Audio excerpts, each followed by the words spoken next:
మేము సుప్రీంకోర్టులో writ petition file చేశాం 19575 ఆఫ్ 2025 మా రిట్ పిటిషన్ నంబర్ 19575 ఆఫ్ 2025 అనేటువంటి రిట్ పిటిషన్ని మేము కేంద్ర ప్రభుత్వానికి వ్యతిరేకంగా ఈ చట్ట సవరణకి వ్యతిరేకంగా మేము రిట్ పిటిషన్ దాఖలు చేశాం వైఎస్ఆర్ కాంగ్రెస్ పార్టీ. మరి మీరు దావా చేయండి, మీరు కూడా చేయండి, రండి.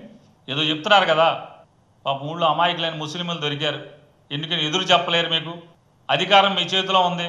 వైఎస్ఆర్ కాంగ్రెస్ పార్టీలో మంత్రులు చేసిన వాళ్ళని అందరిని ఎవడబడితే ఆయన ఎంపీలని, సిట్టింగ్ ఎంపీలని, సిట్టింగ్ ఎమ్మెల్యేలని బుడపడామంట జైల్లో వేస్తామని చెప్పి జైల్లో వేసినట్టు ఇవన్నీ చెప్తున్నారు కదా.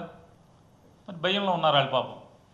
మంత్రులు చేసినోడికి, ఎమ్మెల్యే చేసినోడికి, ఎంపీలు చేస్తున్న వాళ్ళకే దిక్కులు లేవు, చంద్రబాబును లోకేష్ కలిసి జైల్లో వేస్తామంటున్నారు అని చెప్పేటువంటి భయపడుతున్నటువంటి అమాయకమైనటువంటి ముస్లింల దగ్గర మేము ఈ చట్టాన్ని వ్యతిరేకిస్తామని చెప్పని టోపీలో పెట్టుకుని నిరసన కార్యక్రమాల్లో పాల్గొని సిగ్గు లేకుండా, ఇంకా అసలు దేవుడు ఎంత గొప్పలే, మీరు అసలు సిగ్గు ఎగ్గు లేకుండా ఆ చట్టాన్ని మీరే చేస్తారు, ఇక్కడికి వచ్చేమో ఆ చట్టాన్ని మేము అమలు చేయమని చెప్పని వ్యతిరేకిస్తాము, అమలు చేయటం కాదు వ్యతిరేకిస్తామని చెప్పని ఇక్కడ మీటింగుల్లో చెప్తారు, ముస్లిమ్స్ మీటింగుల్లో.